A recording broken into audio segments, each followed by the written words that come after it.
Hello, good evening. Time now for business. And government has outlined specific measures to tackle what it describes a gloomy economic picture of the country. President Nana Akufo-Addo, in the first State of the Nation address, revealed his government will be implementing austere economic measures to restore the ailing economy. These measures, according to the president, will include an industrial transformation policy and the engagement of the private sector.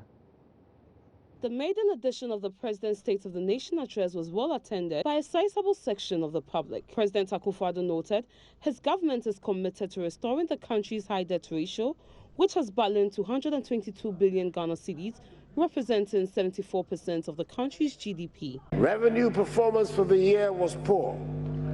The total revenue target for our country was 37.9 billion cedis. 22.7% of GDP, but the actual revenue came in at 33.2 billion cedis, 19.9% of GDP. Mr. Speaker, the combination of higher expenditures and lower revenues than projected resulted in a significant increase in the budget deficit for 2016.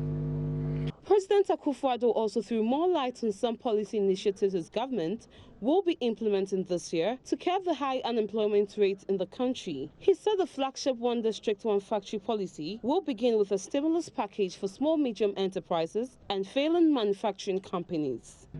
The government is embarking on one of the most comprehensive programs for industrial transformation ever to be introduced in our country, setting up of a stimulus package to support existing Ghanaian industries and improve their competitiveness. Implementation of the initiative through public-private partnerships to establish at least one industrial enterprise in each of the 216 districts in the One District, One Factory policy. On ways of opening up Ghanaian businesses to the other neighboring countries, President Akufo-Addo revealed the railway development policy of the government will also begin this year to enhance free movement of goods and services. The Takoradi to Paga Railway, connecting the eastern and western corridors, will be initiated this year to open up our country and provide access to our landlocked neighbors. It will also provide a lot of jobs. The president again assured the power challenge facing industries in the country will be resolved through partnerships with the private sector. The key elements of this program are restoration and maintenance of a stable macroeconomy, monetary and fiscal measures which will lead to a reduction in interest rates and a reduction in the tax burden on enterprises, provision of reliable, affordable power to enterprises and homes. President Addo Dankwa Akufo-Addo, by this maiden address, reaffirmed his plans to revive the Ghanaian economy, to attract foreign direct investment, and also implement policies to strengthen the competitiveness of local industries. Meanwhile, ministers of the present administration and the former Deputy Finance Minister Ato Forson reacted to the President's State of the Nation address. I'm personally disappointed in a way that the President decided to pick and choose economic indices that suit him politically. I say this because, one, he failed to mention the state of inflation, recognizing very well that inflation is declining, and for that matter, he decided to keep quiet about it. The President decided deliberately to mention issues relating to the fact that the Treasury bill rate is actually declining. He failed to mention that. He failed to mention that we have built buffers, strong buffers, for him to be able to run this country on. And I feel disappointed. In fact, on the issue of growth, that he mentioned that the growth rate, the projections on growth is 3.6%. Yes, it is projection, but he failed to recognize that they are projection. He spoke as if they are the final growth numbers. As we speak, the Ghana Statistical Service is yet to come out with final growth numbers. So what are we talking about? You will recall, George, you will recall that before the budget, the 2016 budget, we estimated that growth would be about 3.3%.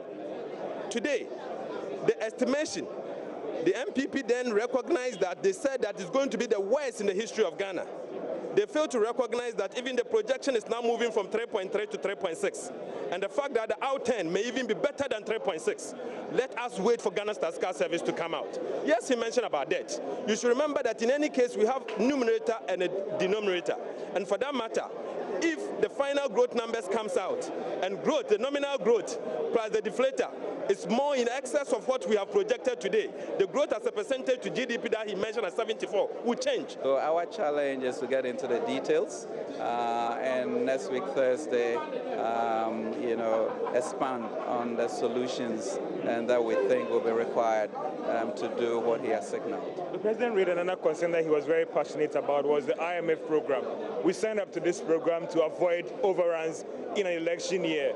That didn't happen. Are you worried as a minister? Because some would say your work becomes more difficult.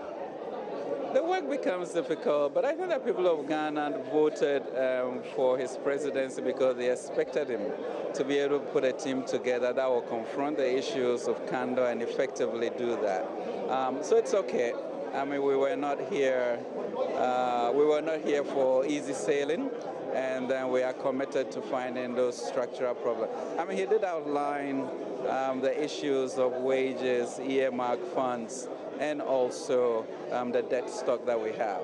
And those are real structural impediments for growth of fiscal space. And those are the kind of solutions that we have to find. Agriculture has been going down and down and down the last 8 years under the NDC.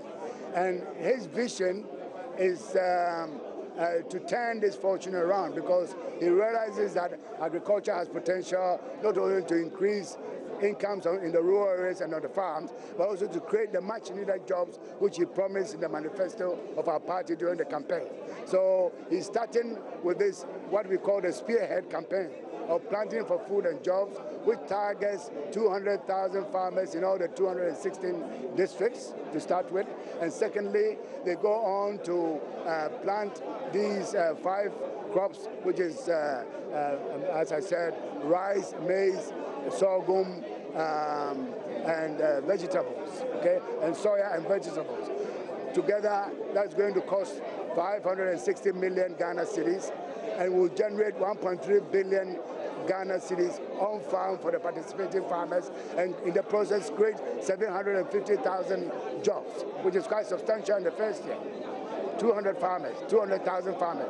Don't forget we have 5 million farmers and fishermen in this country. So 2018, 2019, 2020, we just keep on expanding this to include more farmers, create more wealth, create more jobs.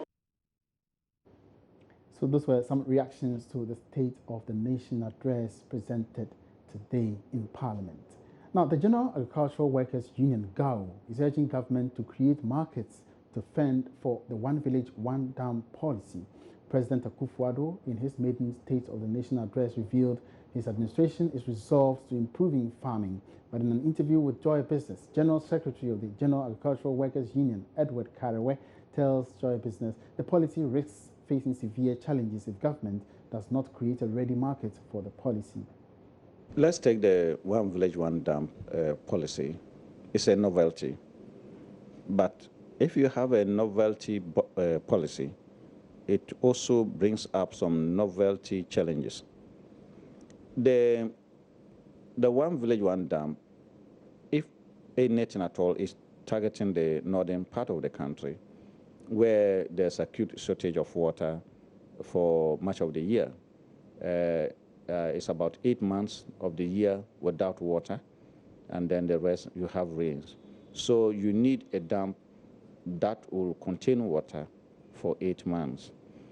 Now, there are a number of purposes for dams. You could have a dam that is just meant for the household animals to go there and drink. And if they go and drink in the morning and they're not tasty, they will not go back. So the water will remain there until they come to drink again. But if you want a dam for irrigation purpose, it means that a number of things will have to be put in place. Look at the cost of the dam itself, which may be manageable, but the additional cost that you need to incur in order to prepare the place for agricultural purpose could be very high. So you need a dam that can contain water to be watering the plants daily, in the morning, in the evening, for 8 months. So you can begin to imagine the size of that dam. You know, you can begin to imagine the size of that dam. So it's not just about a small dam, so it means the dam must also be big. And that's all in business. Many thanks for watching. My name is Emmanuel Abuaji. Good evening.